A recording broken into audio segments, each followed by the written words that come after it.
Don't blur the borders of vocabulary. Don't blur words. They mean something specific. Say what you mean. Don't say collateral damage when you mean civilian death. Don't say protecting the vote by preventing other people from voting. Don't say protecting marriage by preventing me from getting married. Don't. The left did it, the right did it, and now everyone's doing it, and I think it's a mess.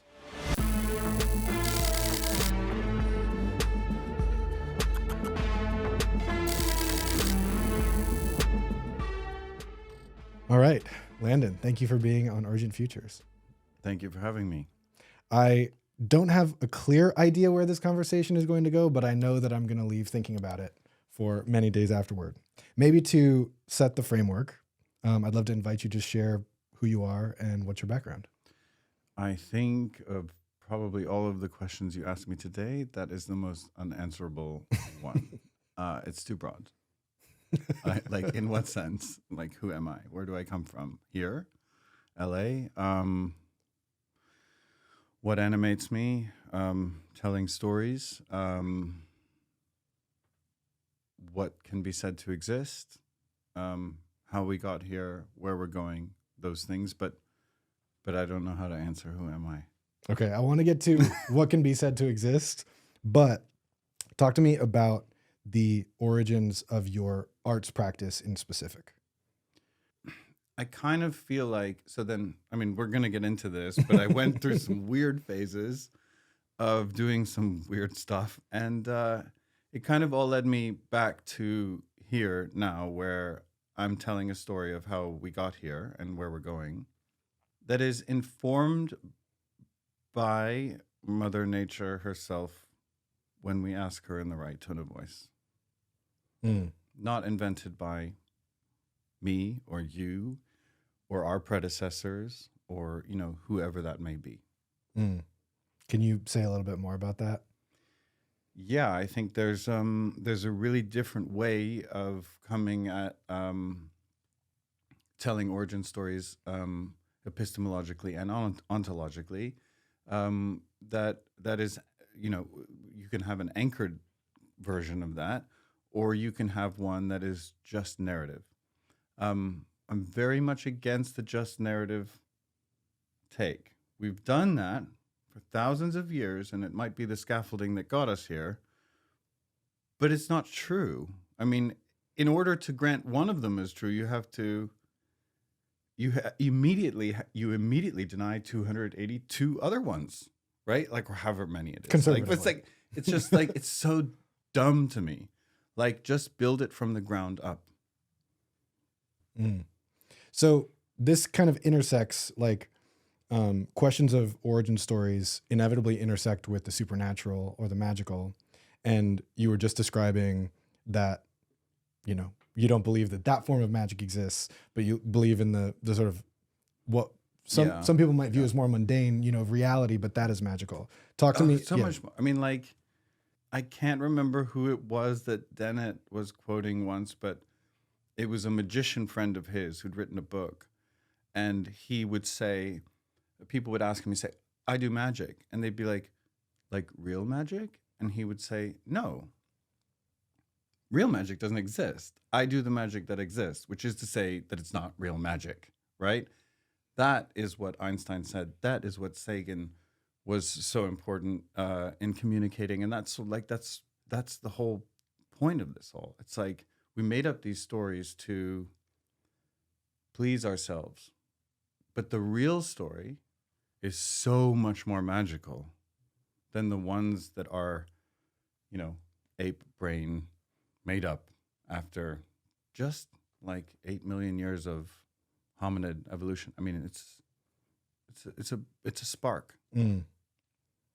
And just, I mean, this is itself too broad of a conversation to like go too deep on, but why do you think so many people would prefer to approach, you know, religion or the supernatural than approach the sort of empirical or, you know, philosophical approaches to reality that to you feel more grounded?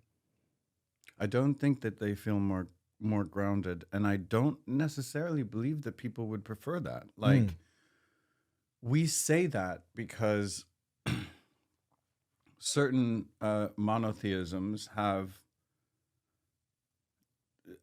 like very broad market share, right? So it's like 2.6 billion or billions over here or over there.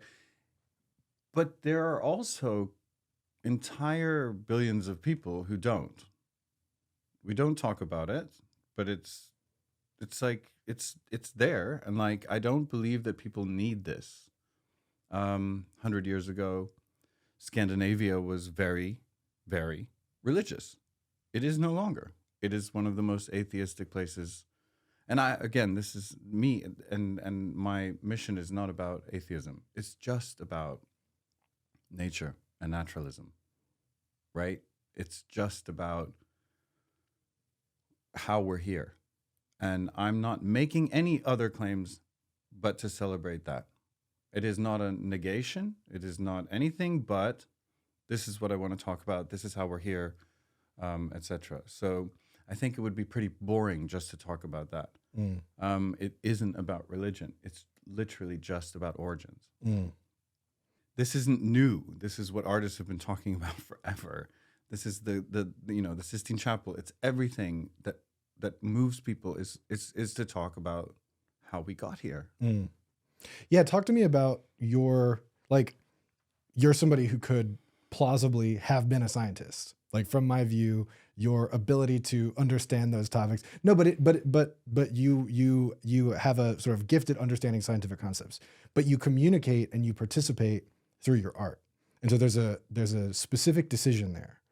Can you talk to me about that decision? Why art?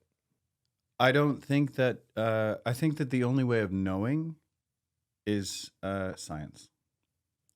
But there's two things that human beings do that distinguish us from almost all other mammals or animals on this planet. And that's we reflect and express.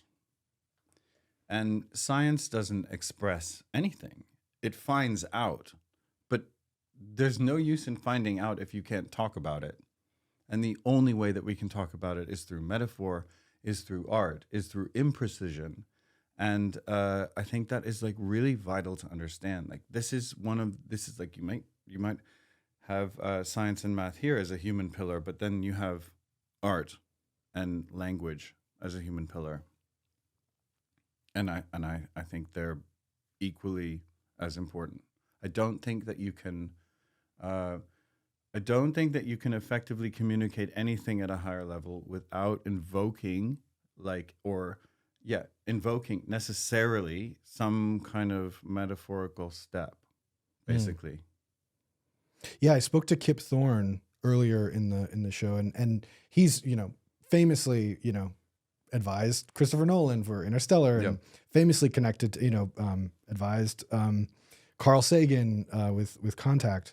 But he talked about, as a young person, being like, he would always interpolate concepts, like as a young person learning them, being able to visualize them. And also he talked about like being on his paper route and like reciting poetry over and over again. But then in his career, actually using his own drawings or other people's metaphors or models as a way of understanding theoretical physics that at the time was literally the spear tip of what was known in physics. Right. And that's coming from the scientific perspective. So it tracks a lot with what you're saying. Yeah, no, I think and Feynman would also have told stories like this. I mean, like imagining spinning plates for quantum electrodynamics or whatever. I mean, Einstein did as well, right? Yeah. These were all kind of like mind experiments, but they were visual. They were imagined. We couldn't have gotten there without them. But they are, if you look at them, incorrect, right? Like they're just approximations of something else. So why am I an artist? Well, I want to tell stories that move people.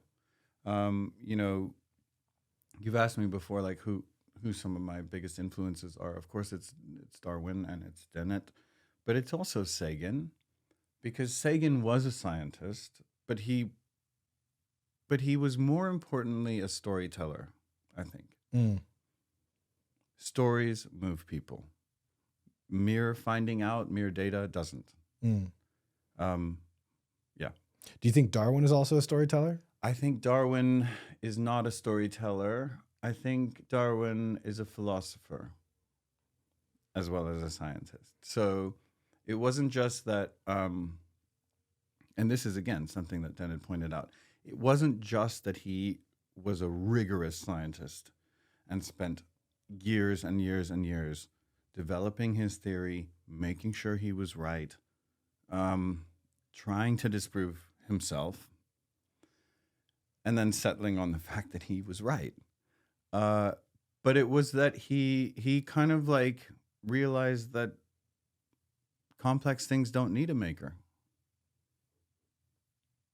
Mm. And this is going to lead us to where we have just been with the show, but like complex things don't need a maker. Mm. Before we get there, and I'm very excited to, you've brought up Dennett a few times, and some folks listening might not be familiar with Dan Dennett's work. And I'm not asking for like the exegesis on his oeuvre, Yeah. but you spent a lot of time sort of deep in his work. So I wonder if you could share maybe a few anchor points to understanding who he was. I think he was a master decoder. Like, I think he was like, we have Turing is famous for the Turing machine, but he's most famous for Enigma. And Dan was someone who could kind of decode things at the highest level of philosophy that maybe even wouldn't occur like to me. Like I would have an intuition of, well, I don't believe that free will in the libertarian sense exists. But I also don't believe the opposite. A lot of people would say that quantum indeterminacy would somehow make free will possible, because it could be one effect of a particle or another, and you might make this decision or that. And Dan is a philosopher who would be like, hold on. Where are you in that equation? It's one particle making some kind of cascading event, making you make some decision. And where are you? You still don't have it.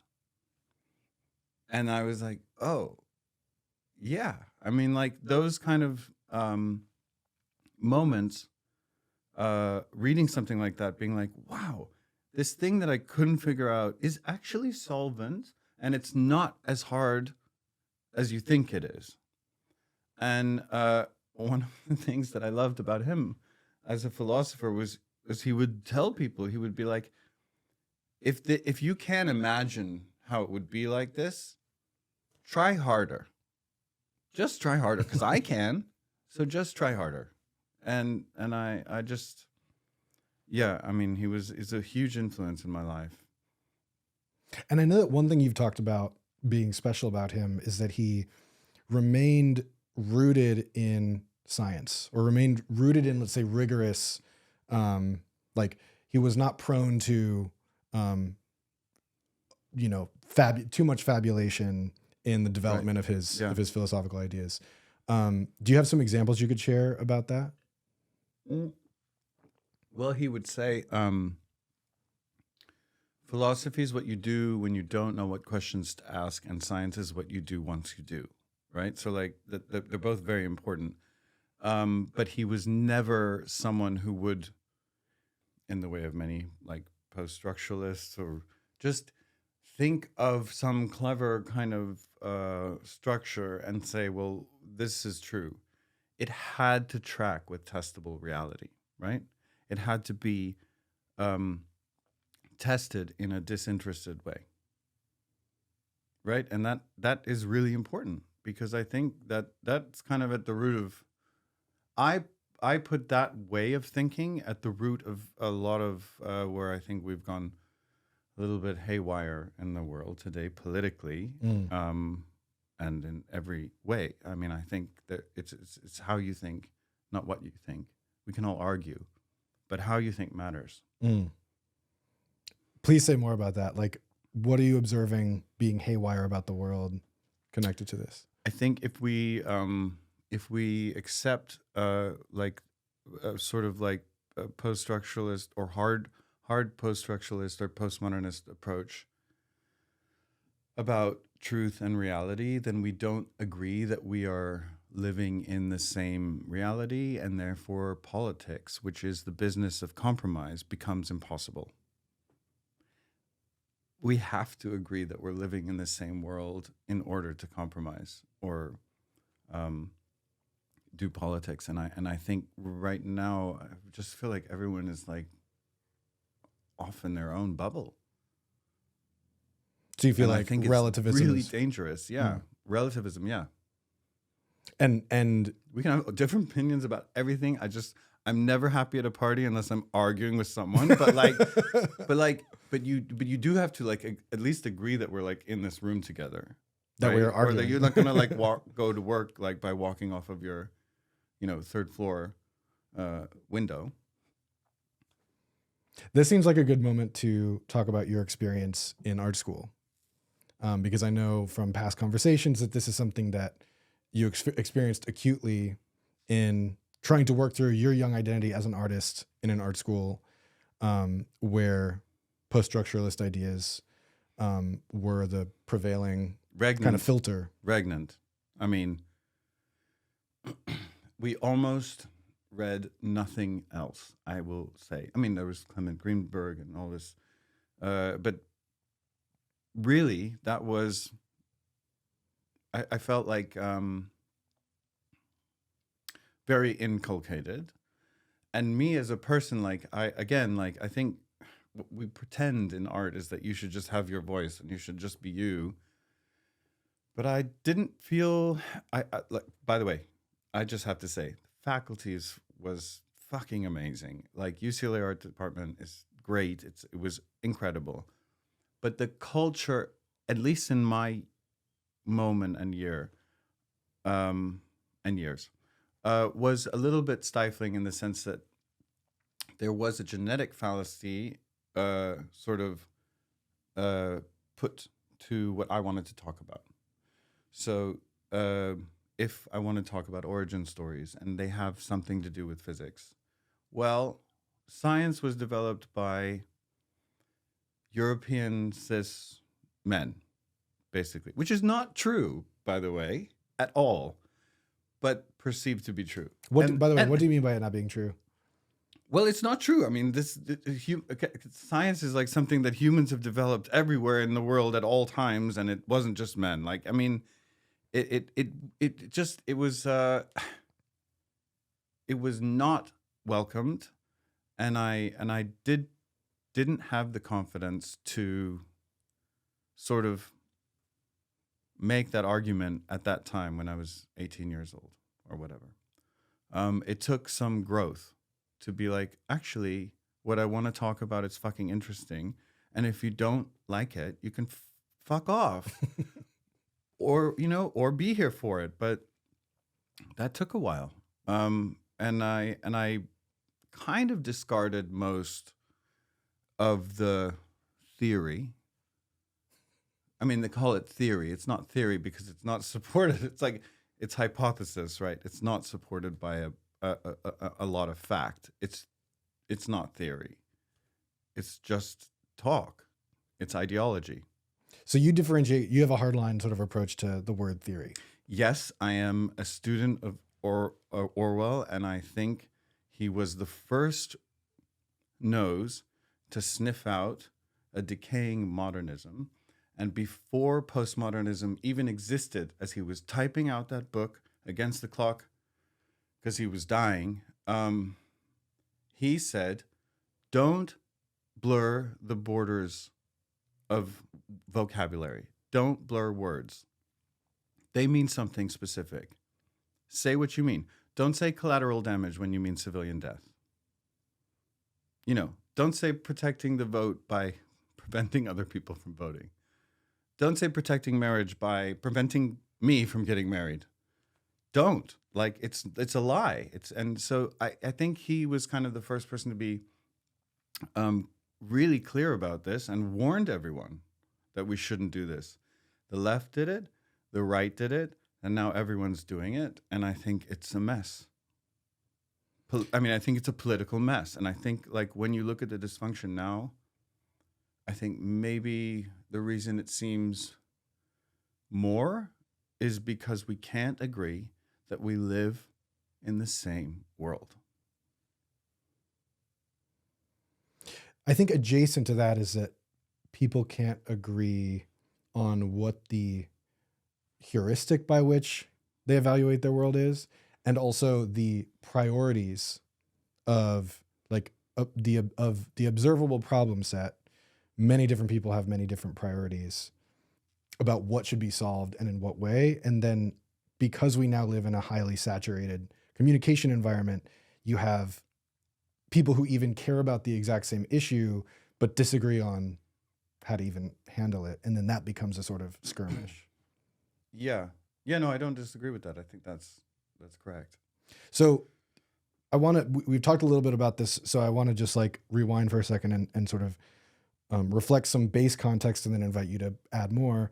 When we're talking about postmodernism broadly, that usually kind of condenses or memes to relativism. So the idea that there's no like grand truth, and it's a stance that is deconstructive. So anything that's trying to assert, a single, origin story or grand truth or grand sort of trajectory or purpose of humanity, postmodernism, broadly speaking, would see its job as kind of arguing against that. Yeah, well, also just right off the bat, it defeats itself. I mean, if postmodernism is true, then postmodernism isn't true.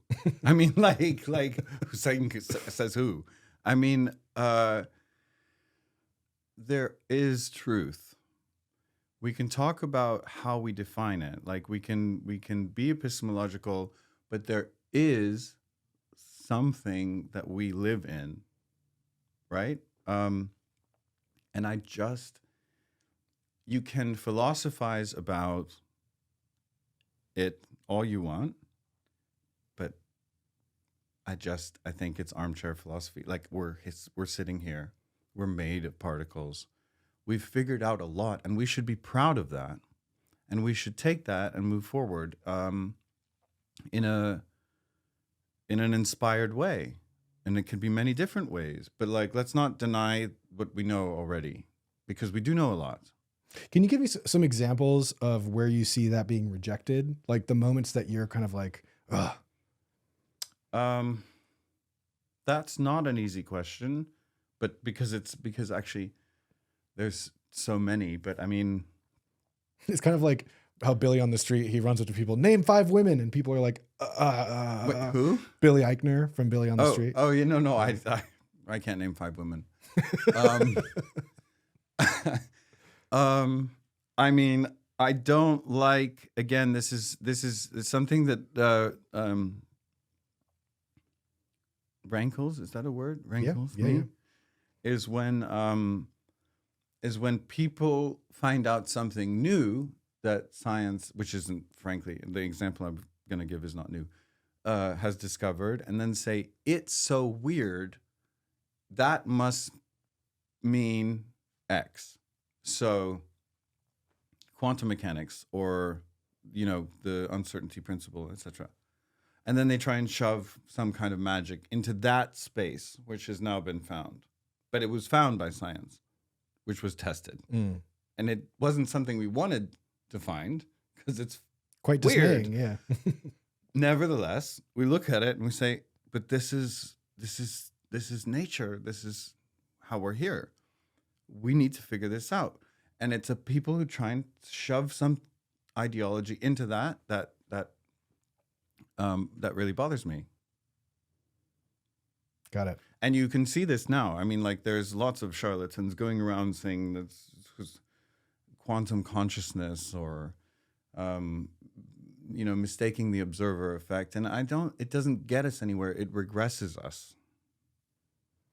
I feel like quantum mechanics in particular, because it has persisted as something where there are, where there still is a heavy amount of dispute among physicists?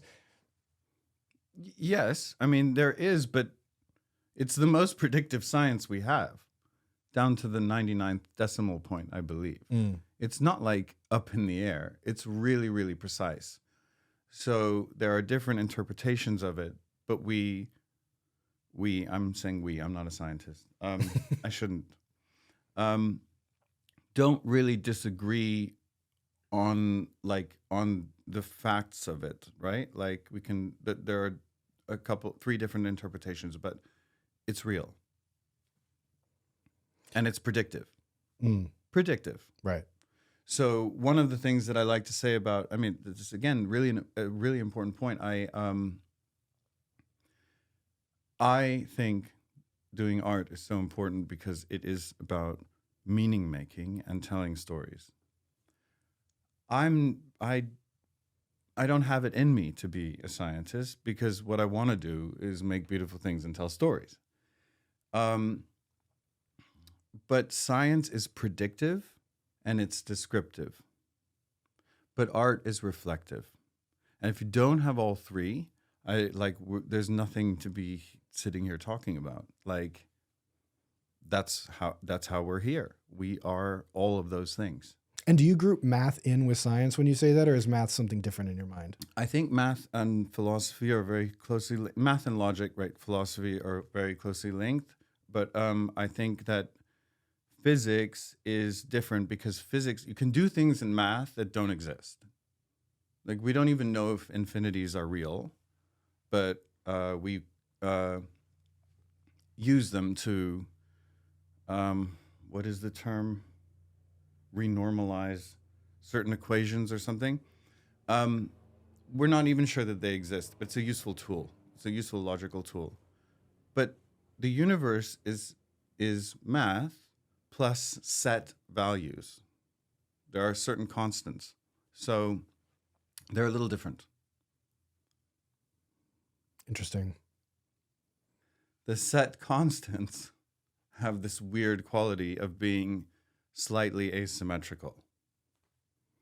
I mean, that's a perfect segue. I wanted to bring us here. You have this theory and you've written this essay around beauty and broken symmetries. Could you share what that is in your thinking? Yeah, I don't believe that beauty is in the eye of the beholder. I don't believe it's not. I believe that there's a codependence between the Aristotelian and Platonic view, which is that beauty is like some kind of external quality of the world, some essential perfect form that is out there. And the Humean and Kantian view that it's in us only, and it's just a matter of taste.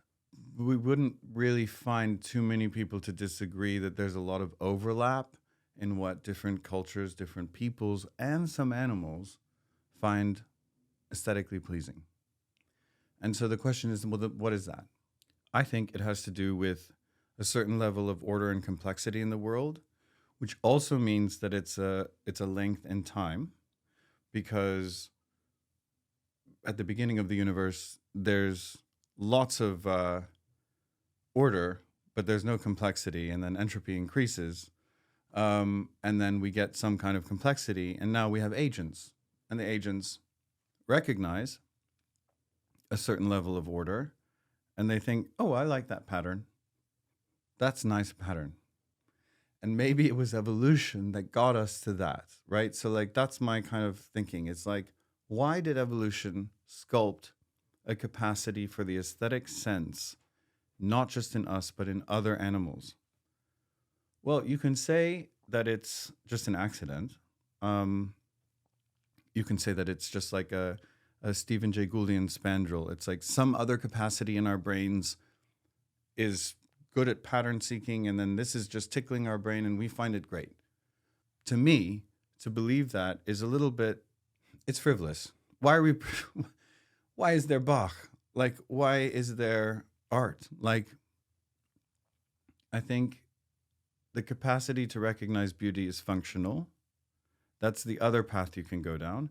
and it lends towards truth.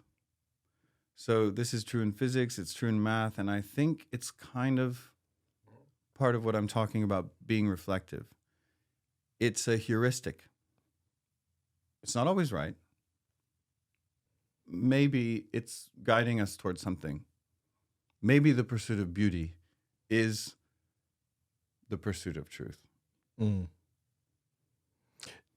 In your mind, is there like a teleological quality to that? Is there like a destined end state that you see as a result of that being a This kind of is core? so above my pay grade, but like, is there a teleological? I mean, well, it's like depends how you mean that, because like I don't think that an agent designed this whole thing to play out. But no, again, because it's still bottom up, and even if you juggle these concepts like block universe or whatever, or time isn't actually fundamental and it's just this one mathematical structure, then it's kind of excavating the foundations of what you mean by teleological. So I don't know how to answer that question, actually. Mm. In thinking about the possibility that identifying beauty is a form of identifying truth. Truth in what? And is there an ideal implicit in that? Like, because somebody might hear that and say, if we're constantly striving, then there's a progression narrative there that they might butt up against, rather than a sort of nonlinear, constant expressing or re-expressing. Mm.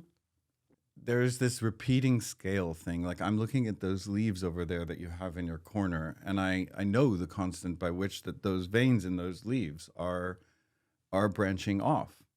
You can find that constant repeating itself on the largest scales of galaxies, and then rivers and trees and flowers and all the way down. And so I definitely want to separate this pursuit of beauty from like human like sexual attraction, and that's like very specific and evolved sort of. Yeah. I mean, there's sexual selection, right? Like you might like a blonde, or brunette, or whatever. That's completely not what I'm talking about. But that's what I'm talking about. Like, what is that telling us?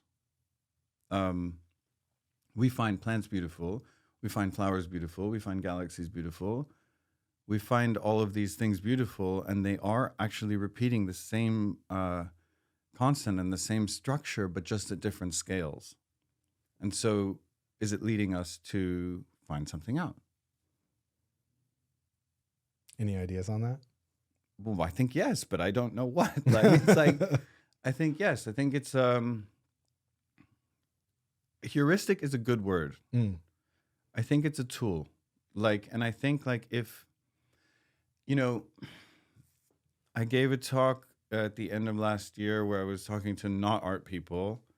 It was like mostly tech and business people, and I was talking about this, and I said, we need to think about the pursuit of beauty because of this reason, not strictly in terms of aesthetics, but think about these like slightly broken symmetries and the symmetries that we want to pursue, or the constants in the structure of your companies.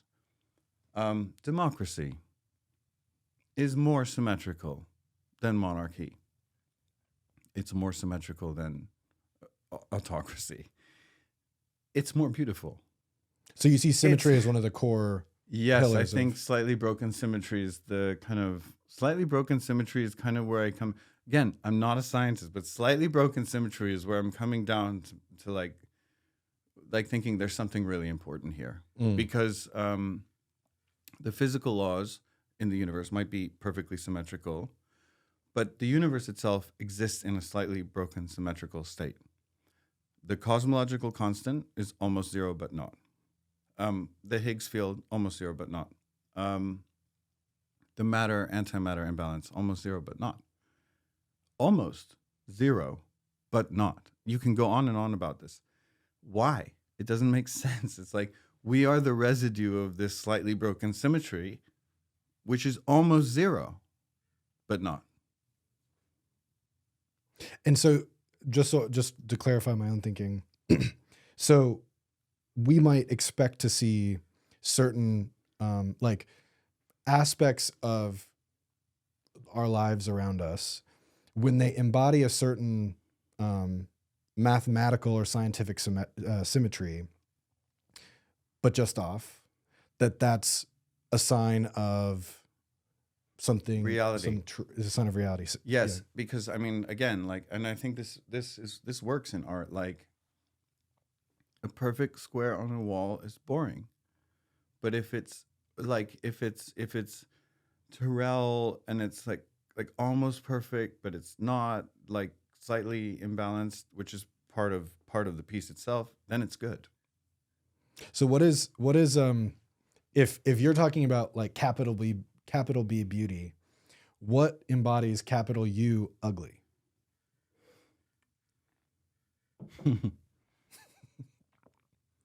That's so hard to answer. I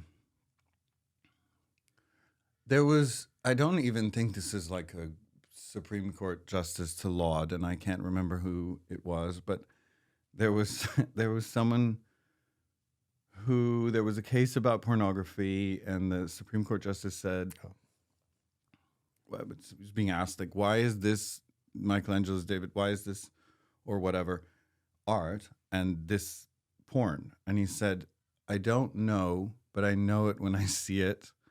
And I love that for both ugliness and beauty. But if you ask me to come down harder on that, I think complete chaos or insincerity in art is ugly. Insincerity mostly, but I think complete chaos is ugly. There isn't complete chaos in a Pollock or a Rothko. It's really like almost symmetrical when you think about it, or proportioned according to these constants. I mean, if you analyze it. So Rothkos are highly ordered. Yeah, in my view. Yeah, I guess what I'm wondering is, so you talk about these slightly broken symmetries leading to beauty, and that beauty communicating truth, like an ontological truth, a truth about reality. And so obviously, like, the truths about reality, they just are. They're just happening. But then there are these moments where we are able to observe, like you were referencing the leaf.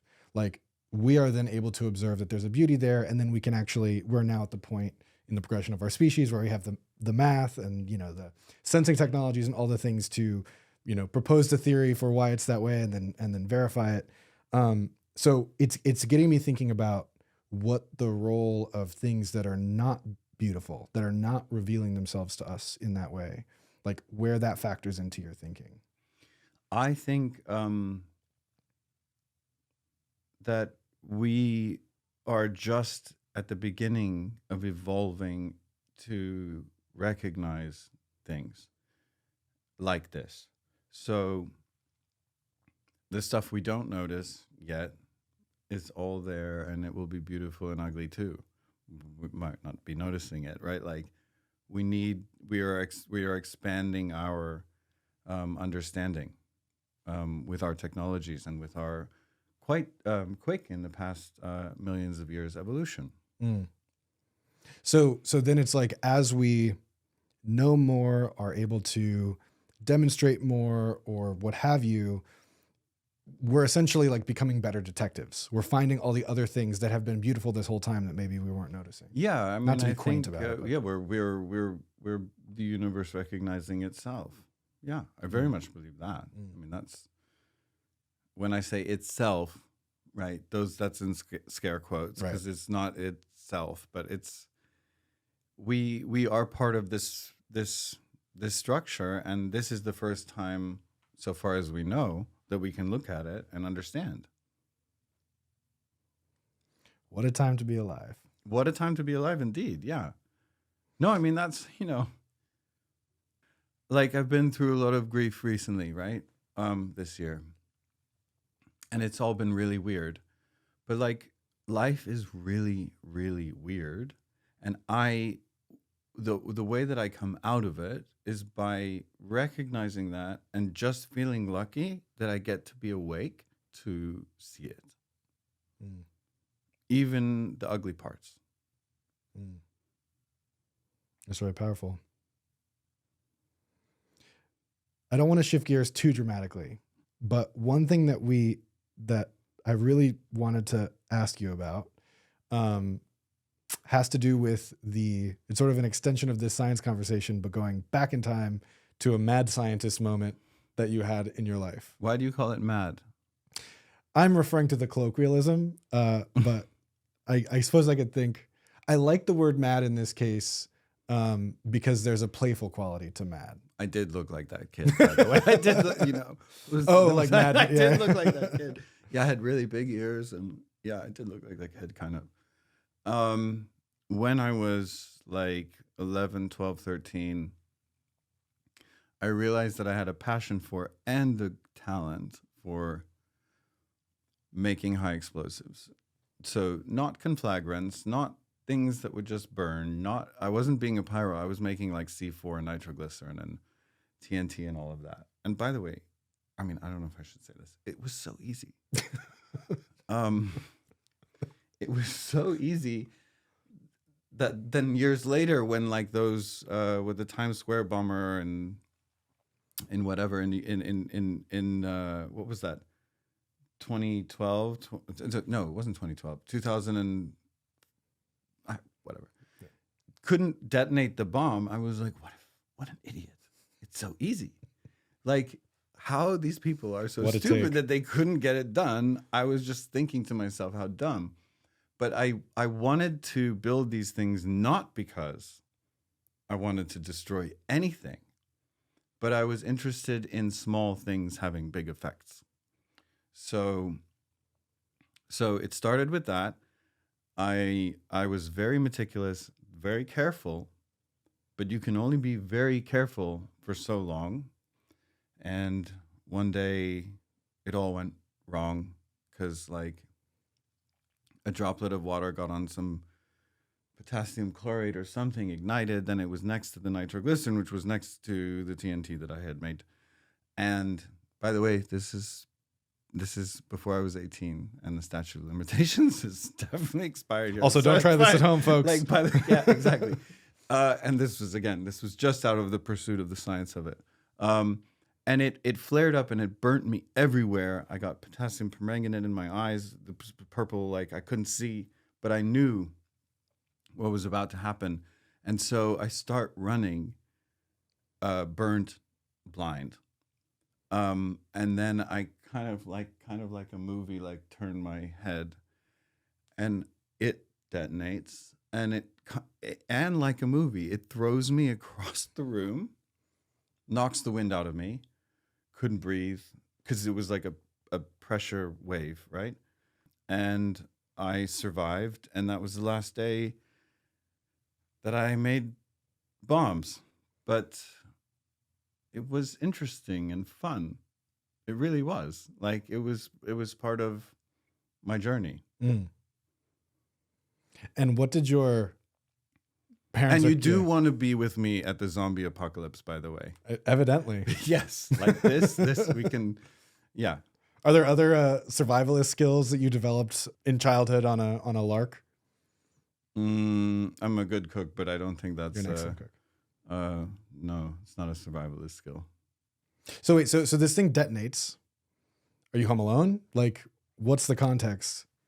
I'm home with my best friend, and she heard it, and she was upstairs, and she wouldn't come downstairs to help because she thought what she was going to see was pieces of me.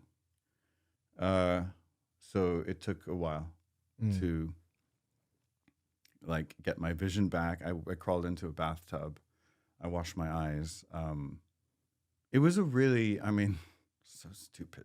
It was a really like dangerous moment. Like there were chunks of of the counter that could have sliced me in half but didn't. They just went from here instead of here. Wow. But yeah, no, I mean, yeah. So was there a lot of explaining to do when other people got home? I'm not going to get into that, but yes, there was. Yes, there was. And confabulating, I will say. Can you say I had to invent reasons why I was burnt. I had to invent reasons why car keys no longer existed, right? There was not it wasn't like kitchen damaged. It was kitchen half gone. Atomized, gone. So it was really difficult to explain, I will say. Yeah. Yeah. Can you what workarounds did you use? Because it's it is hard to imagine what the workarounds even are. I'm not going to get into that. Okay, all right. Fair enough. Pun intended, what originally sparked your interest? Obviously I understand the motivation, but was there a particular moment or did you read a book or something was there something where you're that's what I want to pursue? That's my scientific endeavor. I don't know. I just know that the rush and the exhilaration of was by the way, we can metaphorize this, and that's the same thing. When I see a great work and I'm oh, it's it's something small with a big effect, like a psychedelic or whatever. It's something that is just code, right? It's just kind of showing you the fact of the forces of nature. And that's why in my work I use so often I'm in a dialogue with nucleosynthesis, or how can I use this particular regime of elements created at this particular time in the death of a star to tell this story. This is how we're here again. These weird facts that we don't talk about is how we're here. We're forged in the death of stars. That's pretty cool. Yeah, I mean, it's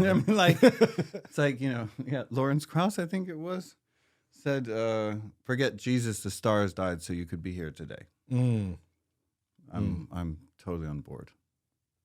Or keep Jesus, but still, it's true. You can't deny it's true. It's real. And we actually just determined through LIGO that gold and platinum are only created in these one of two ways. Yeah. I think there's a couple more elements too, but I think, in the collision of neutron stars and in the last 3 seconds of a type 2 supernova are the only moments when some of these heaviest and most precious, that we consider precious, noble elements are created, right? The non-reactive, argon is as well, but this is weird. We prize these things even though they don't have so much use, right? Bismuth is rarer in the universe by 2 times than gold, but it doesn't cost that much. Do you think there's a reality where that would change? No. So what do you think it is about gold? That seems almost like an evolutionary advantage for gold. Yeah, because bismuth is reactive, so and gold isn't, and so it's a very good conductor. Bismuth is actually weirdly anti-magnetic, I think. I could be wrong about this, but I think it actually inverts the magnetic force that it's being fascinating next to. But no, but gold is harder to come on this planet, harder to come by, because bismuth is, what is the word? Siderophilic. So it will react with iron, and therefore we have a lot more of it in the crust, and the gold just sinks to the core because it's not reactive. So it's harder to come by. It's fascinating, and it's conductive, and it's pretty. It's very beautiful. It's fascinating to think of a time where we didn't know, we knew, any given group of people finding gold would know that it was rare relative to wherever they were, other than in extremely rare instances where there's an abundance of gold. And yet so many cultures all over the world, irrespective of each other, came to not all cultures, but many different cultures that had no connection to each other came to determine that gold was valuable. It kind of, it ties in with your theory around beauty. Yes, Maybe but I'm I think stretching you that too could. far. I think you could poke holes in it if you look at it that way, because of course now we don't kind of tie value to it in the same way, or in the same way that like De Beers is probably super inflated the price of diamonds because they have a monopoly on it. It's like, but it's scarcity, right? And it was useful because it doesn't tarnish or rust or whatever, and it's pretty. It really is pretty. And I think this is like one of the coolest things about, like, when I make those works, like it's just thinking about like, oh, these are just one, this is atom 1, this is atom 2, these aren't compounds, this is just pure stars made this one and then that one, and then you kind of put it together, and if you're reacting to it, then it's like, oh, I'm reacting to atom 1 and atom 2, and if I'm being moved by it, I'm being moved by the photons that are reflecting off of atom 1 and atom 2 and that are entangled. And I think there's something really beautiful and organic about that. And it ties us back to, again, the very beginning, right? 13.7 billion years ago, the Big Bang, hydrogen and helium gets created after matter condenses, and then stars. And that's why we're here. So shout out stars. What do you see as the role of art in society today? And knowing that it's you, hot takes are very welcome. I think that art has to necessarily be against some sort of status quo. And my hot take would be, I don't think it's novel, and I don't actually think it's a hot take, but epistemic closure, groupthink, the balkanization of identity, and then the weaponization of identity, I think inverts the activism that we need to do. It basically creates a system of grievance as currency, when really I think that's not how we get to where we want to go. And what do you see when you say where we want to go? Do you mean that in the narrow more political equality, sense? Okay. Yeah, more expressivity, more in everything. I mean, I'm a big liberal. I'm a big gay liberal. Like, I mean, like I question a lot about this slicing and dicing of identity, because I don't, who's deciding?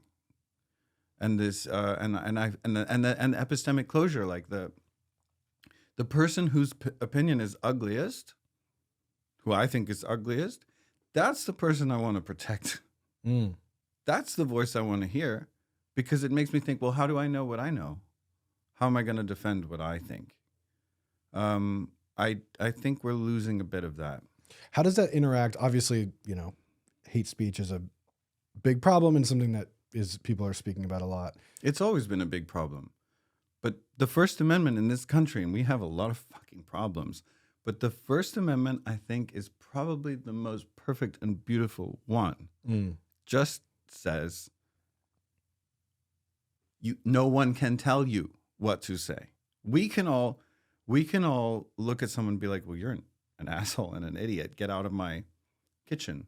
Get out of my company. Get out of my political party. We're not having you. But the state can't tell you to do that. And there is now this kind of gray area of structures that are sorts of governments, like university campuses and so on, where it's kind of like, okay, but if I did question this, would I be kicked out? Well, Or that's legal, and that will remain legal. But it's like there's now like a public acceptance of, I think, a lot more policing and ideology, and I don't like it because I don't like it because I want to be able to argue for all the same things, But the notion that the acceptance of the notion that someone can police speech, or some structure or group can police speech, and that that's going to benefit the people without voices is ridiculous. It's going to benefit whoever is in power at the moment. Once you do that assent, you don't have a leg to stand on. So, yeah. Well, there's, of course, the Streisand effect, which is like anything you try to suppress will, you know. There's no Streisand effect in China. It doesn't exist.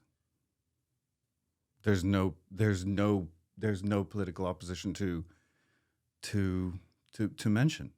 Just doesn't exist because the quality of their oppression is so strong. Everything in China is censored. Everything has to be approved, pretty much. There was an art gallery that hung a piece. It was a pixelated sort of image of the man in front of the tank in Tiananmen Square. Got through the censors. Why? The censors had never seen it. So they passed it and put it because they'd never seen it. That's the problem you get into. So you're saying It is self-defeating. So you're saying that there are forms of oppression that can essentially spiral or sort of amass in such a way that we actually lose the Streisand effect, which is something that occurs in a context where expression and oppression are butting up against each other more regularly? Yes, but also that you are damaging your own system if you're preventing yourself from hearing something that you might not like. I want to come back to the hate speech issue because I think there are people who would hear that and say, well, it's all well and good in theory, but trans kids and non-binary kids are experiencing tremendous violence because of hate speech. So how do those things fit together for you? So this is something I want to be really perspicuous and careful about. And this is something, I mean, like me and my husband, Julian's on the board of Rainbow Railroad. It's an immensely important charity that protects and escapes and rescues LGBTQI people plus around the world from places where they're really going to be harmed. I can't express, like, I mean, even I get emotional just now thinking about some of these stories, but like it is such vital and important work. The connection of speech to acts is something I think we've got a little bit to divorce ourselves from. Ideologies and ideas do not have rights. People do. So I don't really, we need freedom to argue against bad ideologies that are affecting trans and gay and women and everyone around the world.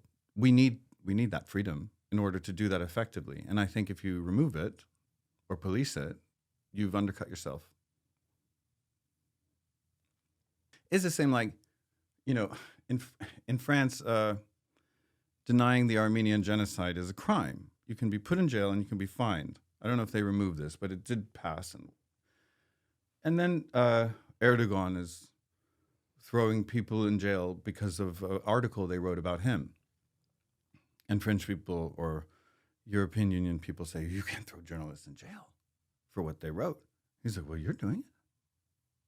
Who decides?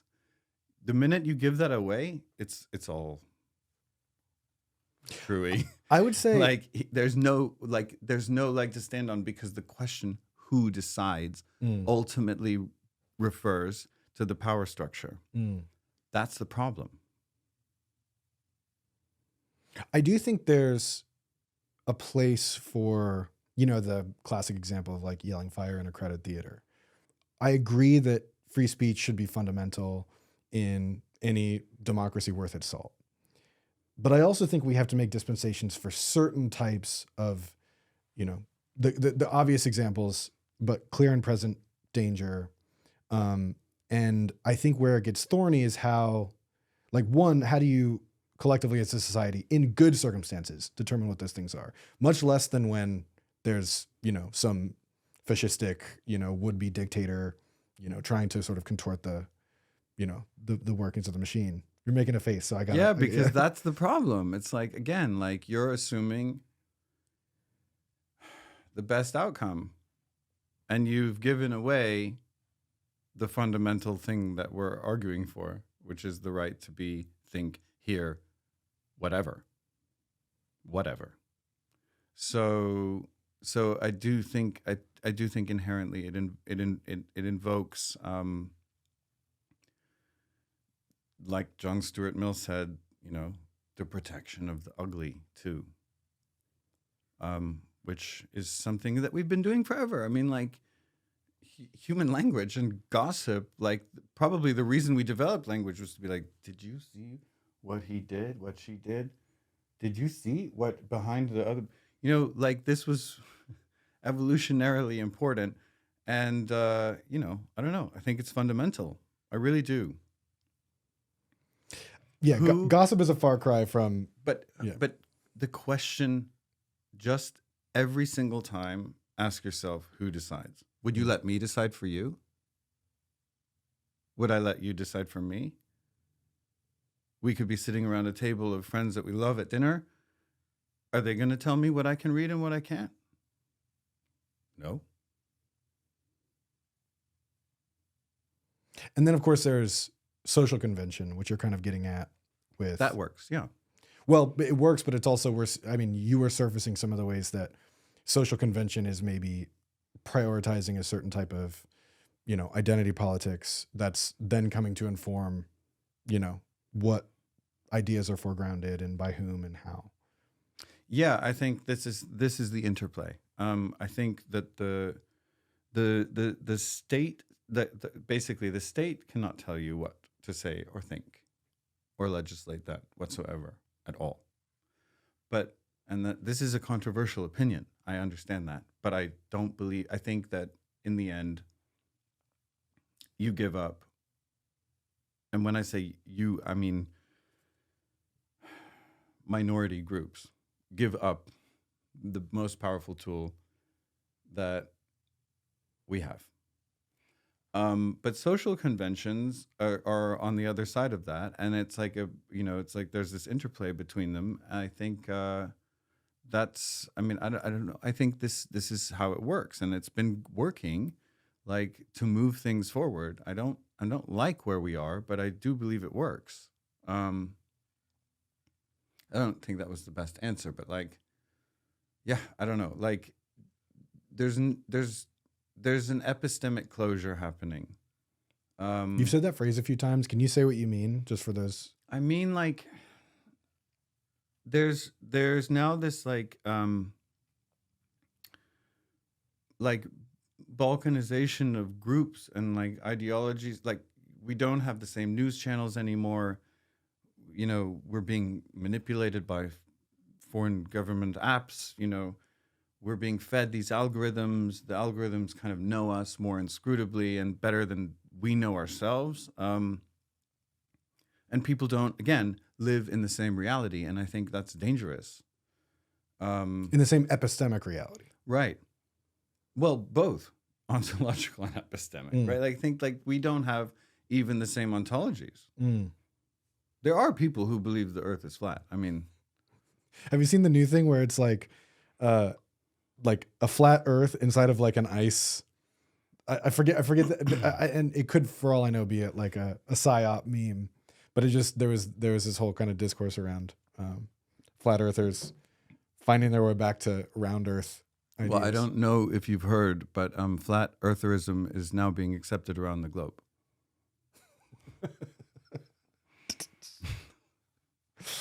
Yeah, I saw another thing to that effect of like somebody was tweeting pro flat earth stuff, and they were like, "You're using the internet right now." Like, yes. Well, actually, wait, this is so funny because I don't know if I told you this, but on the way to Small Voice at Honor Fraser, one of my very, very close friends and a Caltech friend and neuroscientist and PhD like one of the nicest people you have ever met in your entire life, very accepting, very warm, very kind, was in the Uber, and the Uber guy was a flat earther and wouldn't shut up about it. And she was just asking him, like, oh, so how, like asking him questions like, so when planes go to Europe, but they fly over, the North Pole, why would they do that? It costs a lot of fuel. Why would they do that? Answer for everything. But completely ridiculous. And this was like this was just it was so funny to me because it was the last person that you would like want to have this conversation with. But yeah, it was funny. Mm. Yeah. Well, you brought up small voice. For audience context, it's a show I curated that was looking at the intersection of AI, instinct, intuition, and feelings. And my studio visit with you is very early in the process and very informative to the development of that show. You recommended a book, among others, called The Strange Order of Things by Antonio Damasio, which was hugely informative. I wanted to invite you to first share what the work you showed in that exhibition was. It was conceived like really as an installation. So there were multiple pieces, but they really were in conversation, function together. I wanted to suggest that we might have passed the point of no return with AI, but I mean, the work didn't use AI, but it was very much about AI as an algorithmic form of thinking and consciousness, perhaps. And so there was the one piece which was the sort of monument to human thought and human cognition, and it was very sort of grounded and rooted in the earth that I collected from here, because it was essentially a self-portrait, which was this the giant copper obelisk that was covered in scans of my mind in different states of emotion that Antonio Damasio did and Hannah Damasio did at the BCI at USC.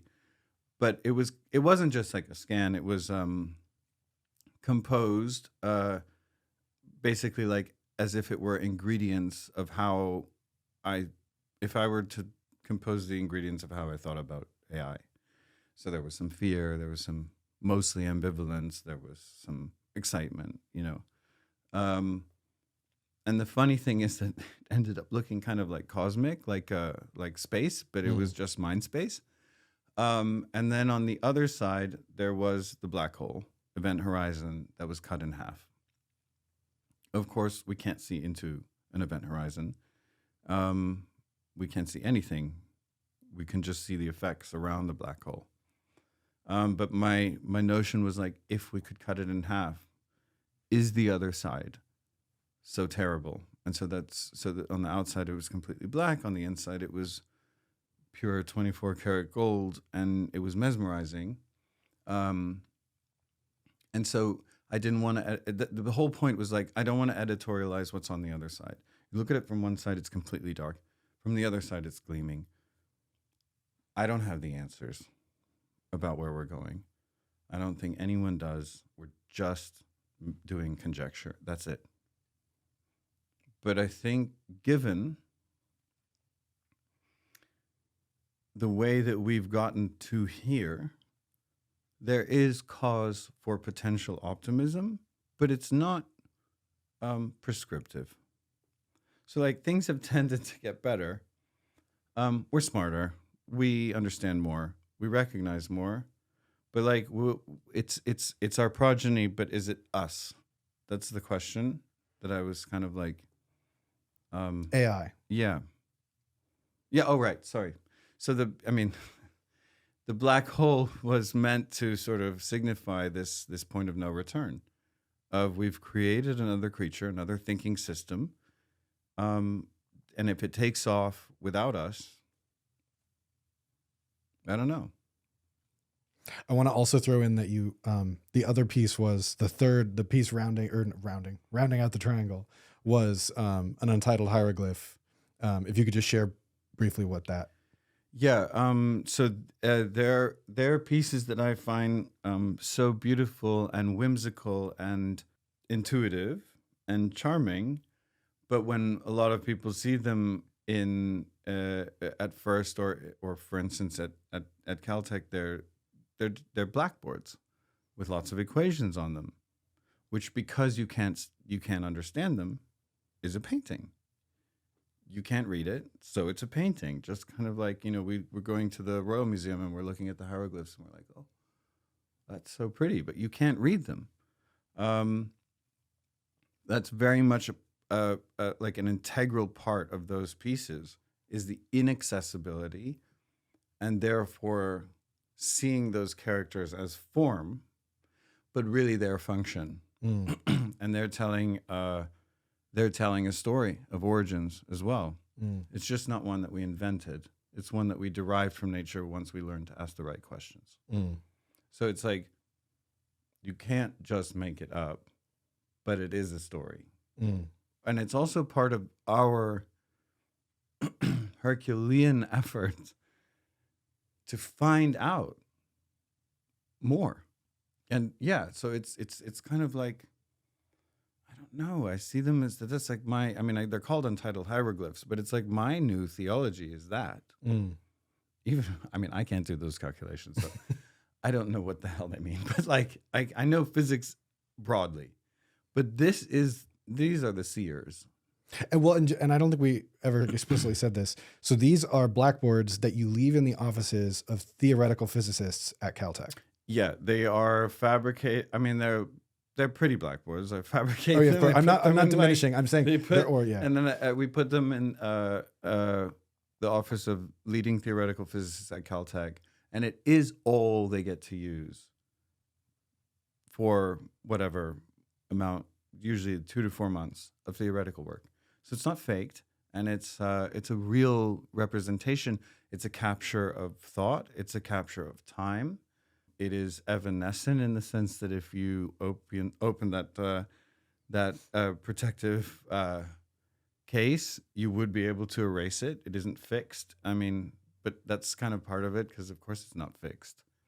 But you did describe something that kind of blew my mind, which is that it actually is it's in a better state for conservation as chalk magnetically adhered to a chalkboard than paint on a canvas. Yeah, I like that. And it didn't occur to me until I think a couple of years after I started with those, because people you'd have a studio visit and people would be like, I really like this, but is it archival? And thinking to myself, well, hold on. Yeah, it's more archival than like the Mona Lisa because those pigments are going to degrade over time. The electromagnetic charge, the static electricity, in other words, that is holding that chalk, which will not fade, to the surface of that board isn't going anywhere. And I think that's super cool because again, I like making work that is in conversation with the fundamental forces of the universe and pure elements and so on. And I think it's just interesting that weirdly the chalk that you can erase is archival. Mm. What I love so much about that installation, but just to sort of reflect my experience of it is, so you have this origin story in the form of the chalkboard, and the way that I was receiving that is like, you believe in the ontology of math, and that this is maybe the symbol systems we use to describe it are different, but for you see this as like these are the fundamental language of the universe, and we're sort of, or maybe let's say this, fundamental communication of the universe, and we are applying a language layer to try to understand it. Yeah, like the math and the physics describe the relationships that are underlying reality, which is really weird, and we don't right. If we understood it all, science would stop. That would be really boring. We don't. That's why we keep and I say we, humans keep doing it. But I do think there's a really nice message in the universality, in this universe at least, of of this because again, and we're going back to like the ontologies, like, do we live in the same world? Well, I think it's really unifying to think about the fact that if another civilization or alien species is somewhere else in the galaxy or somewhere else in another galaxy, has a certain level of advancement, well, the characters on their board might look different. They won't look the same, but the relationships that they all denote will be. It isn't arbitrary. So it's unifying. And it's like, it's kind of for me like a message of, it's like the keyhole that we're looking through is the same one. And I like it. I think it's a nice message. Yeah, it captures two, I think, really important things. I mean, in general, but particularly when thinking about AI, which is, you know, the trying to sort of at least ask questions about the fundamental nature of the universe.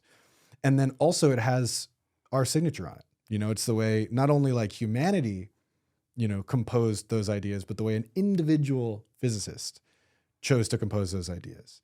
And so there's this element of like expressing both something striving to be universal and something striving to be hyper-specific to humanity.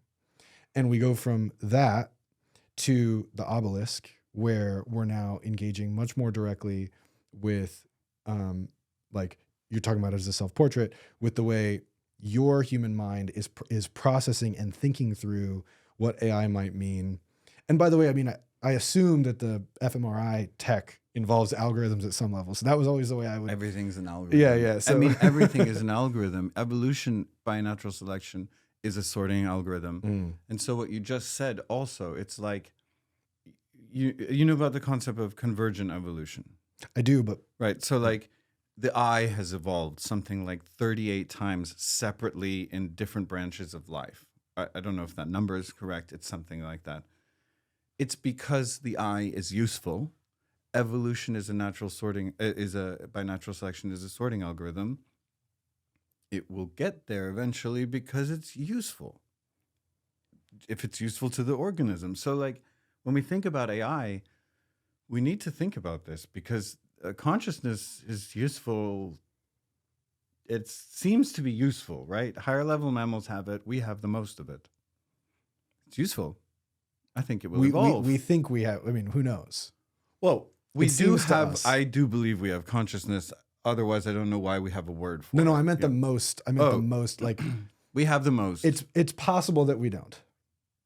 You have to leave open the possibility. I mean, I leave open the possibility, but like, I do think we have the most. I love conversations with you because there's these like declarative moments that I'm sure even thinking about listeners are going to be like, what did you just say? I'm leaving the possibility open, but I have seen no evidence that we are not the most conscious creature on this planet. Yeah. I'll cop to the bias as well. We can, you know, there's a gradient between a flatworm and a squirrel and my dog and a blue whale and us. I mean, we can discuss the higher level mammals and the blue whale and chimpanzees and things, but but what about people pretty solid and but what about people who say like the ocean is conscious or the whole planet is conscious? Like I think that's bullshit. Do you? I think it's such bullshit. Why?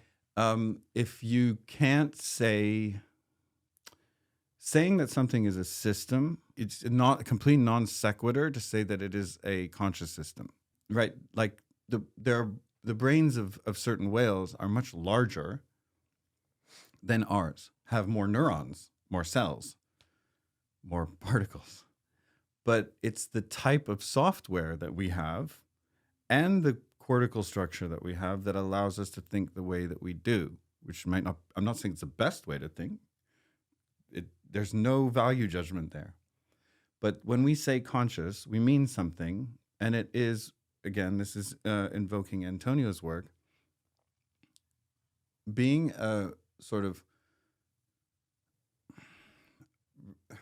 thinking system that has a certain like recursive or like self-reflexivity or reflectivity in order to feel something. To feel something, you have to be conscious. I feel hungry. I feel this or that. There are rudimentary things, but then there's also like, I feel Schadenfreude. That's a totally different level of it. I know that you know that I know that you're lying. Dogs don't do that. Mm. And I love dogs so much, but like, you know, there's a gradient of this. And I think it's important to realize that just mere calculating systems don't necessarily get there. This is important when we talk about AI as well, right? But the notion of panpsychism is kind of dumb to me, because if you like, let's say if you grant the notion that every particle has a certain amount of some quality called consciousness, what could you say that would be different about the universe if you were right or wrong? There is no testable, like, if you were right, everything would be the same. And if you were wrong, everything would be the same. And so I don't think that's a good theory. It's doesn't change anything. Mm. Do you have a theory of consciousness that you subscribe to? Yeah, it's Dennett's. I think it's fame in the brain. It's what's hot right now. There's a lot that we're like taking in, that all of this stuff around us that we're not paying attention to, but neurons are also Darwinian. They compete for resources and attention. And so it's fame in the brain. And so, yeah, just to sort of state that, like, in extra clarity, when you say that neurons are competing, can you say that in a little bit more? Can you add a little bit more detail to that? Because, like, I think that's something that you can hear and it kind of flies past you. But I think what you're saying is actually very profound. Yeah, I think it's like really, again, this does really edify when our thinking about AI and stuff like we're facing right now. We are made of trillions of cells that are working together to pass on a series of genes, and not the genes and not the cells know who you are or care who you are, or anything. They don't know. It's just code. But we, at this level of complexity, make meaning, and we make music, and we fall in love. And it's crazy to think about that, because this is one of the most beautiful things that, I mean, Darwin showed. Is like these crazy, basic, algorithmic processes. Everything that we find beautiful in the world is made of those. Doesn't make it less at all. We fall in love, we hate, we make paintings, we make war, we do all this weird stuff, but it's all made of essentially code. Well, I mean, that's my opinion, right? Like, I don't believe in supernaturalism. So I'm a naturalist, so that's my opinion, right? But I think it's really, really important to remember that, because meaning, we make it. We make meaning. Agents make meaning. Meaning isn't bestowed. Mm. It's not given. It's not top down. Do you see a sequence of events? Like, I'm thinking to strange order of things, and again, I'm overly compressing, but for the sake of brevity, an argument that Damasio is making is that in our thinking about intelligence, when we try to, look backward and reverse engineer our evolution, we try to do it through the lens of intelligence. He makes the claim that feelings predate intelligence in our evolution. That emotions do. Emotions come after feelings. No, I do think it's the other way around. Because he describes feelings as the more elemental. Like the bacterial colonies, like those signals are feelings. But as we escalate, like revenge is an emotion. The desire for revenge is an emotion. I think the point is that in order to be reflective, right? In order to be like a sensing system, there are lots of systems that react. Right, like a flatworm or a bacteria or whatever will, if it's tapped or whatever, can react. But in order to be conscious, you have to have the experience of that feeling, which requires a certain level of complexity in processing and thought. All right, so we have the untitled hieroglyph that is capturing a sort of like both cosmic and human origin story. We have you embodying your feelings, emotions, ambivalence, fear, alarm, all that, grounding it in this earth from that's very significant to you. I love the way that Stephen Fry described the AI as thrilling and chilling. That was like that basically. I mean, he saw that piece after, but that was like, if you were to ask me like what did you put into this ingredient list, it would be that. Which moves perfectly into, and I'll make sure to put visuals so people can see what we're talking about. Moves perfectly into the event horizon, where when you're facing it from one side, you're bathing in pure the light from pure 24 karat gold, and on the other side, it's not Vanta black, but extremely, extremely black. And so that sense of have we reached this singularity moment? And of course, that gets talked about sort of almost to death in AI circles. I often find the framings in those conversations does a flattening or an injustice to the scope of the conversation we could be having. Yeah. Which is what I felt that third piece in the installation doing, was gesturing to the both the utter unknowability and the sort of the things that unknowability gives us, the thrill and the chill. You, in talking about it, do describe AI as our progeny. That is something that not everybody would agree with. So I want to invite you to who else make the made case. I mean, I think like, no. I think we're the progeny of our ancestors. They're the progeny of theirs. All of this is a sorting algorithm, and we have now created new. This again, like this is a Promethean revolution, right? We've now created some other system, which in certain capacities, like, is more capable than we are at certain types of thinking. Sure. Does it have feeling? No, I don't think so, not yet. But I don't think that can't come, and I don't think that can't be programmed. So, like, yes, I see it as our progeny, but we're very different from the first mammals. We're very different from non-mammal ancestors, but there's no, like, there's always a point of no return, right? Unless there's an extinction event and all the electricity goes off in 2 days, you're not going to look back and say, well, here was the moment where there was a speciation event. It's all one gradient. But what about the inverse, where, like, I'm assuming you don't refer to your tools, your hammer or fire or paper as our progeny as well? I think they're natural. I think they are artificial because they are made by artificers, but they aren't thinking systems. They can't be self-reflective.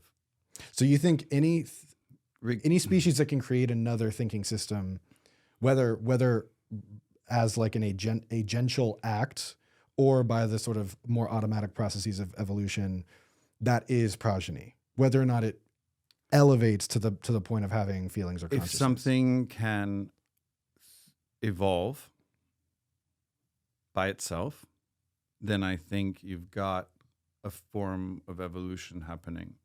A hammer cannot evolve by itself. A virus can.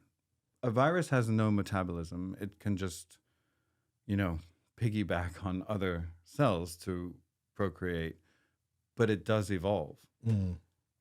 AI can evolve. We've already seen it.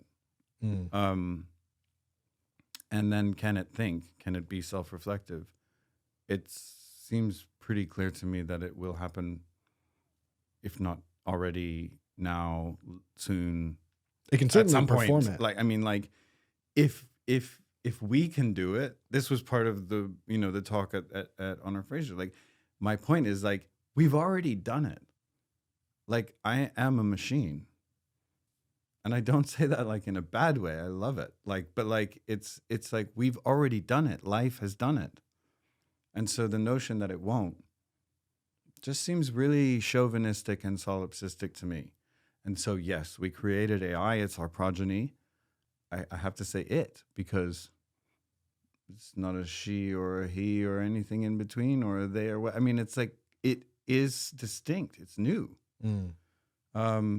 What do we make of that? What do we call it? What's it going to do to us? I don't know. Well, let's get into it a little bit. I mean, you talked about thrilling and chilling, thanks to Stephen Fry. Let's maybe look at some of the aspects of contemporary AI that thrill you and some of the contemporary aspects of AI that chill you. I think that stuff like AI figuring out some very, very complex, sort of more inscrutable parts of science, like protein folding, which, you know, is the way that a string of code will fold into a protein that is a specific shape that will do something like cure a disease of yours or mine. I'm not saying you have a disease. I get them. But like, so it's for so long, so complex to figure out how this works. I think it will be solved soon, actually. It's a guess, but it's like, it's that area where AI will really do some good and save people and could harm people. I mean, we could be building weird bioweapons as well. I mean, like, you know, it's a tool, but that's on the good side. On the bad side, I think, again, as we spoke about before, we don't know what we're up against. And when the knee curve comes, like when AGI happens, when it starts creating its own like novel subroutines and thinking that it isn't it, and feeling that it isn't it, in some sense, right? Maybe not in the Damasian sense, but in some sense, the minute that it has a want or a motive, then I'm very scared because I think we won't know what's happening before it happens, and I think it will be inscrutable to us and opaque, and I think that's dangerous. But like, you know, we outpopulated all of our ancestors, and now those species are gone as well. So when I say progeny, it makes me like more sanguine to use that word. I have more sanguinity saying like it's our progeny, that's our children, that's what we made. And if it kills us, it's our children that killed us, and that's... Do you know, there's obviously a big movement of X-risk folks who believe we should shut down. I mean, at the time, about a year ago, that they were proposing a shutdown for 6 months in order to pause and evaluate. And I think many of those same people would say the same thing today. They'd say the same thing in a year. How do you feel about that? I think it was a prudent thing to say that would never happen. And again, there's no we. Who's going to shut down? We're going to shut down. China's not going to shut down. Russia's not going to shut down. Who's shutting down? There's no way to regulate this whatsoever. It's not like nukes. Those are really easy to track, and they're hard to make and expensive to make, and this is all in the cloud. I don't buy that. I think it's unrealistic. But if it were possible, you would be in favor of that. I don't know. I don't know. Is that just kicking the can down the road? What if, again, like this is what the piece was about. Like, I don't know if it's going to be good on the other side. Could be. Do you have any... Has Luddism ever worked? Like, I don't think we have enough data because we discovered essentially like how powerful petrocarbons are. We only have a few hundred years of data to understand this context in terms of like what progress has meant, you know, like there's scare quotes on that, to be able to evaluate. I think there probably are cases where something like Luddism would work, because Luddism wasn't a rejection of technology. It was a rejection of workers being automated out of their work and livelihoods. And I do think there are things like that that could work, but I recognize that's not where you're taking that when you say that. And I totally agree that there is a kind of accelerationist, everybody's sprinting. And so you might stop sprinting, but everybody else is sprinting. And of course that then becomes a slippery slope in the other direction, because it's like, it gives you the kind of like green light to do anything and to assume that you shouldn't be regulated or have to sort of institute certain safeguards. I'm sure by the time this episode releases, there'll be different scandals at OpenAI, but we're currently sort of in the middle of seeing the sort of different camps within OpenAI competing around, super alignment and safety versus like make something that works better, faster than everybody else. So yeah, when I think about it, I, like you, am not sure. I definitely agree that it was something that was never going to happen in practical terms. But another rejection I have is that I actually, from what I've observed in being, proximate to AI for coming up on a decade, is I have a hard time imagining an AI system developing a will in the near future. I'm not saying that it's not possible, but it's anathema to the way that it's programmed up until, I would say, the Transformer. The Transformer kind of like busted open and at that point. Yeah, you know much more about this than I do. I don't know what the Transformer. Oh, that's the model that ChatGPT. That's okay. what I'll general pre-trained Transformer, which its big innovation. The paper that proposed the Transformer was attention is all you need. And so, to distill that in ways that I'm sure would make engineers cringe, idea being it's using attention much more than training. And so I could see how that sets us on the path to, an intelligent system developing something like a will. I guess my question to you is like, do you have any sense in your mind? I know you said it's opaque and inscrutable, but of like what maybe warning signs or signals that at least you're looking out for? Like if I see that in the news or if I hear tell of that, that will really get me, concerned or curious. No, because I wouldn't want to talk like out of my zone of knowledge, but like I do actually know some of the people who are on the very like inner highest level circle of developing this stuff, and they're alarmed. So and they're like part of it. So like, I don't think we're gonna know. Again, I don't think we're gonna know. I think it will be opaque. I don't think we'll know what that moment is, but there will be a moment. And when we talk about it not having feeling or sensation or whatever, again, I think anything can be modeled. So one, to desire a will to live, I think is substrate neutral. We do it. And as I said before, we're made of a lot of cells, made of code that don't know who we are, but we have a will to live. We do. It's programmed. If it wasn't programmed, we wouldn't procreate. So like, I do think all of this stuff can be modeled. I don't see philosophically why it's illogical to think that it couldn't be modeled. So the mere fact of that is enough. It can be modeled. So maybe it's not there now, but potentially the possibility is there. And so saying the possibility is there, it's perfectly plausible, but it won't happen, to me, is a little bit naive.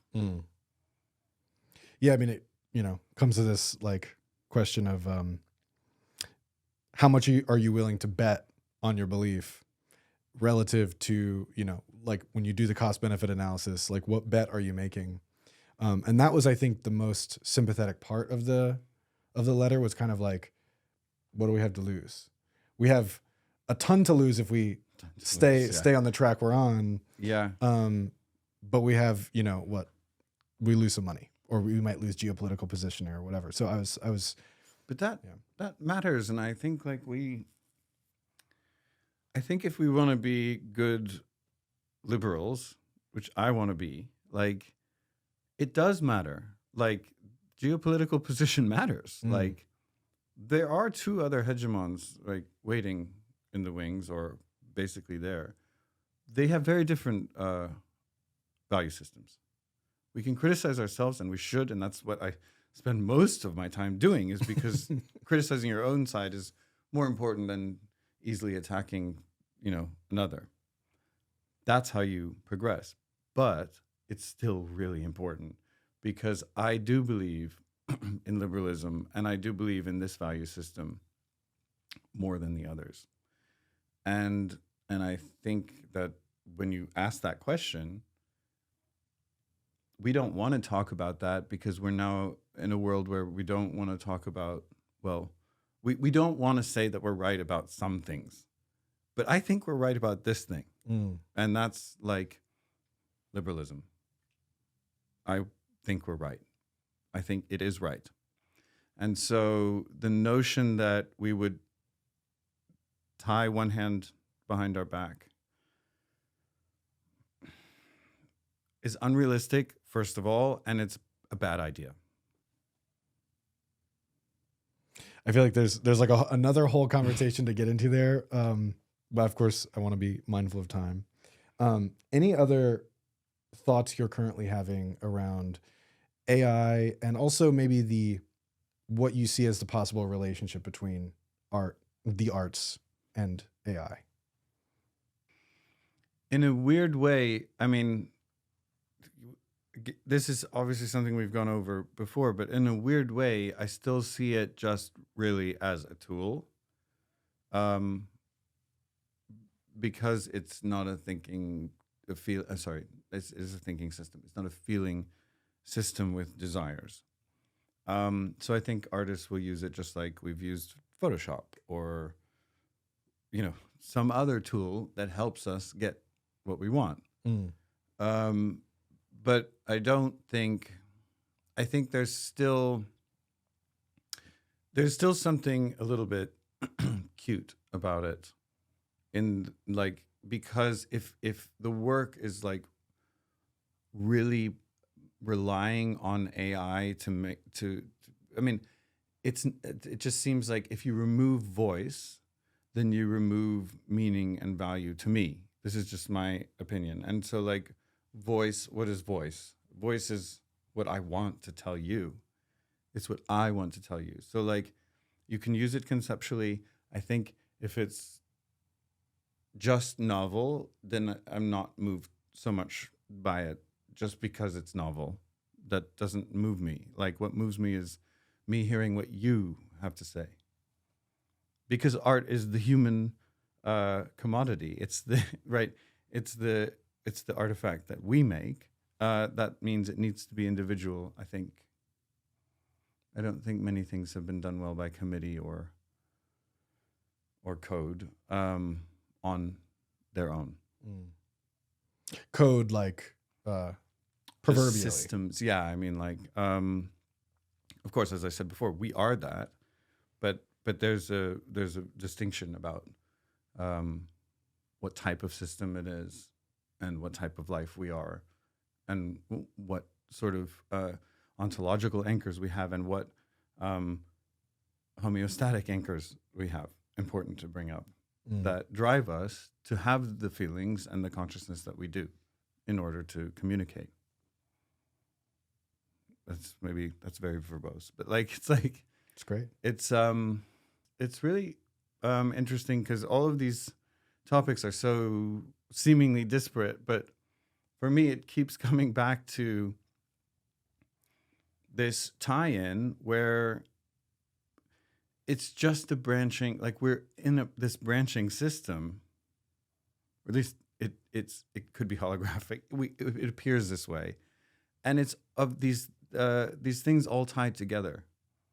These all tied together to some fundamental origin. And so I guess, like, in my work, that's like really what I'm trying to like poke at and get to. And I don't think that's new. I think artists have been doing that forever. Like that's just the human inclination for the transcendent or the sublime, or to ask, like, how did we get here? Where are we going, etc. But I think essentially the universe is a very simple structure, which creates a lot of complexity. I love that sentence halfway through. What's that? Like, I think the universe is a very simple structure. That creates a lot of complexity. But it's like the local rules generating this global order. But it's like the local rules are probably pretty simple. That's why we always are talking about unification, right? Like, so like the strong nuclear force, the weak nuclear force, electromagnetism, unified, and then gravity is sitting over here, and we know they're all true, but we can't unify them. We know they should be unified. We think. This actually brings up something that I want to ask you. In foresight work, we have something called critical uncertainties. So when you're, creating a simulation, when you're creating a scenario, one of the factors that you consider, what are the critical uncertainties? What are the things that we don't know or could happen that would have a dramatic impact on, what the shape of this forecast might be? So my question to you is, do you have any specific critical uncertainties? Like when you're thinking about looking to the future of science, looking to the way that, your sort of thesis for your own art, thinking about evolution, consciousness, are there any like particular questions that dog you, or if they created an outcome that was so dramatically different than what your expectation had been, that you keep in mind? I think you have to keep that in mind to be an honest. Again, this is me, like, it's going to rankle people, but like, to be an honest thinker, you have to keep that in mind. Every single thing that I believe is provisional. It's at the moment what I believe based on other stuff. So you have to keep that in mind.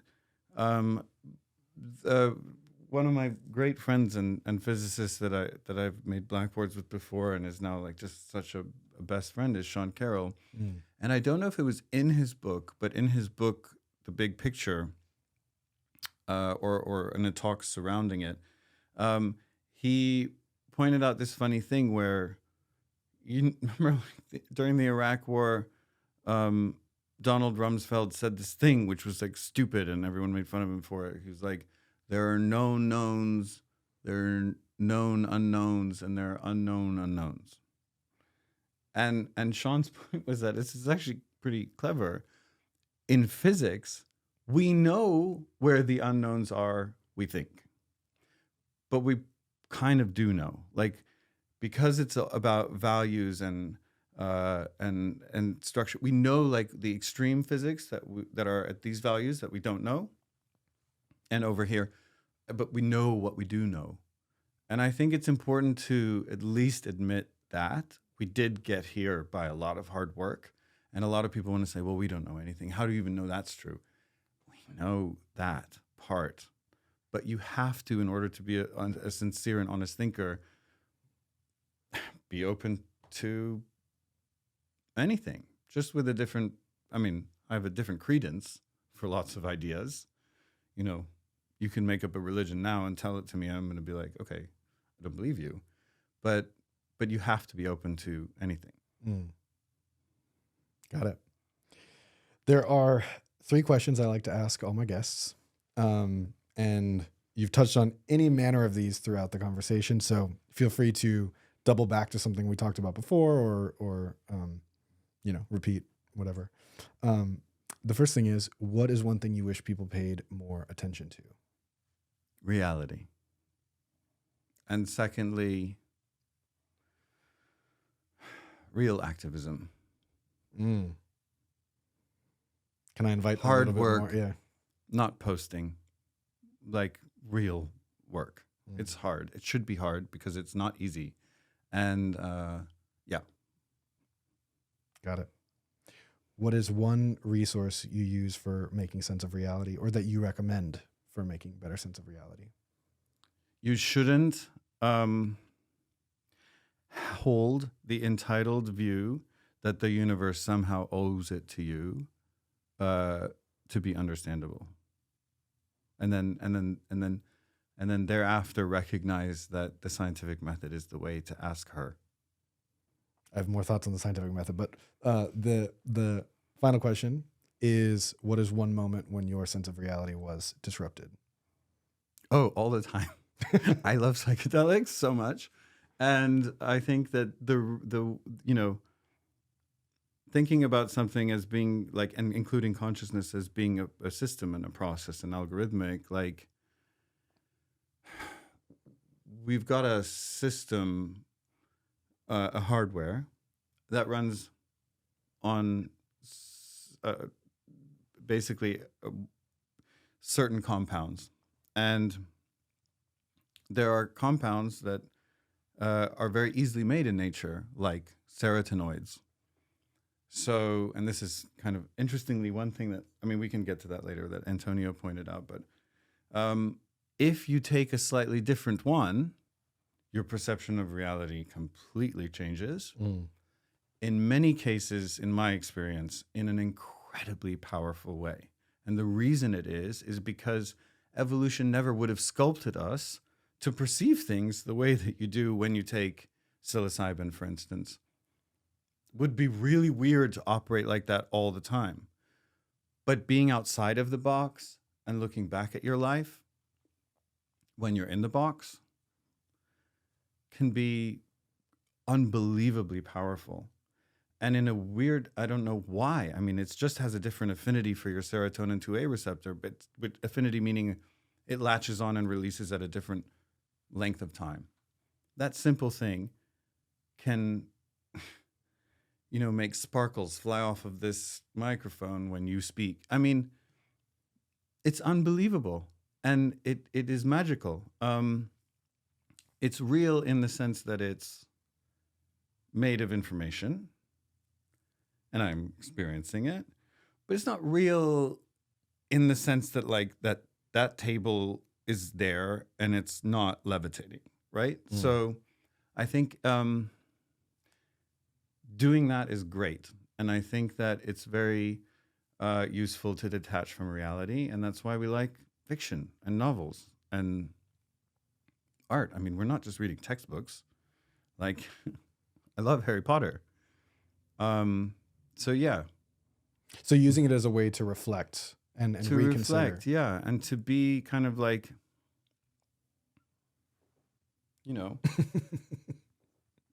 just look at something in a different way. Like when I first started painting things that I thought were maybe good, because I wasn't a very good painter for a really long time, and then I started to paint some things that I was like, I kind of think that's good. And the way that I would make sure that it was good was to turn my head completely upside down and look at it upside down, because I was too close to it. So if I was looking at it upside down and it still looked good, I was like, that's good.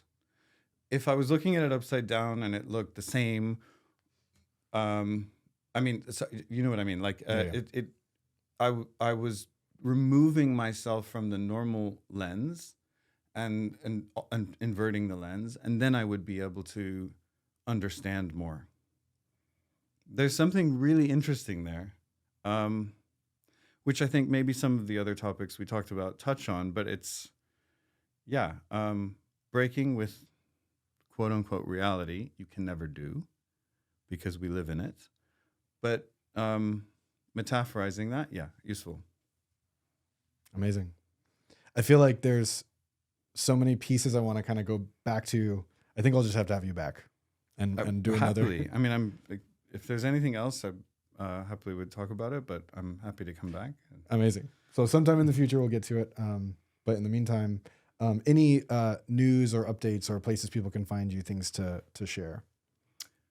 Well, the show at Honor Fraser closed. That was so great, and I loved like the whole crew and working with you on it. I think that was like it was my proudest moment and very, very special.